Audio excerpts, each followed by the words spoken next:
Hello, আসসালামু আলাইকুম। চলে আসলাম তরমুজের বাজারে।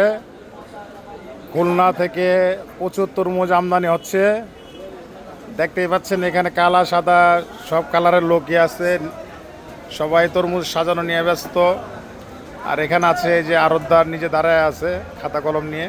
আমরা তাকে এখন প্রশ্ন করব তরমুজ এখনকার তরমুজগুলো কেমন, মিষ্টি কেমন হয়। মামা, তো এগুলো তরমুজ কোথা থেকে আসতেছে? এগুলো হলো খুলনার বাজুয়ার তরমুজ। কেমন খাওয়ায়, মিষ্টি কেমন? হাওয়াই মধুর মতো মিষ্টি। এই কি বরিশালের থেকে বেশি মিষ্টি? বরিশালের থেকে মিষ্টি বেশি। না, আমরা তো রমজান মাসে বরিশালে তরমুজ খাইছি, মোটামুটি মিষ্টি ছিল। বরিশাল থেকে এগুলো অনেক মিষ্টি, বরিশালের তরমুজের থেকে। ও, এটা হচ্ছে বাই বাই ফলের আড়ত। আমরা পুরো রমজান মাস এখান থেকে তরমুজ নিয়ে মানুষে খাওয়াইছি আর বিলাইছি।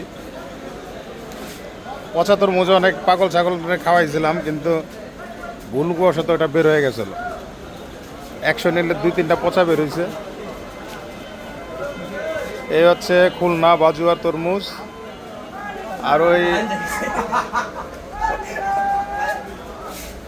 আর এই যে এই ছেলেটাকে চেনা চেনা মনে হচ্ছে। এই ছেলে, এখানে আসো।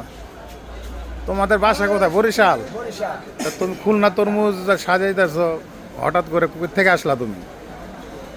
হ্যাঁ, তোমার বাবা মনে হয় তরমুজ বিক্রি করে গেছে নাকি?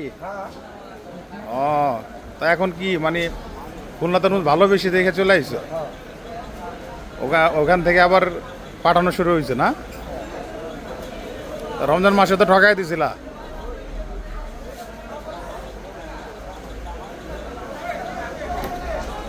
এই হচ্ছে তরমুজের মার্কেট, বিশাল মার্কেট।